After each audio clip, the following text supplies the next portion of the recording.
Here to stand in solidarity with the health professionals who have lost their lives in Gaza in recent weeks, and it's a really very large turnout today. But yeah, it's something that's very close to my heart. I've done some work in recent years for a charity called Medical Aid for Palestinians, and was in the West Bank in February. And I've sort of been supporting their work with the medical professionals in the occupied territories, and to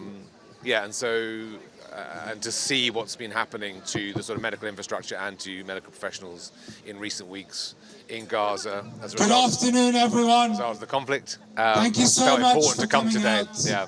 I mean, this march specifically is in support of healthcare workers, a lot of whom have lost their lives in the recent military action in Gaza, and that's obviously makes the sort of future for the Gazan communities very compromised, and also in the immediate, it means that they're struggling to provide any meaningful kind of medical support for civilians who are getting injured there.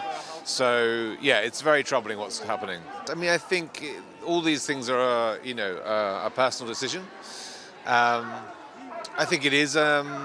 It's a very heated time politically, and there's a lot of, It's a hard thing to stand up for, but I think I certainly feel very clearly that the issues around kind of basic international law around how conflicts are conducted are really important to highlight and maintain, because otherwise, and I think that this really affects security for both Israel and Palestine.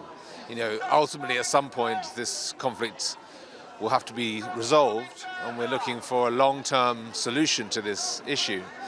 And I think breaking international laws or bending those doesn't help anyone. I think it seems clear that in order to be able to try and move this very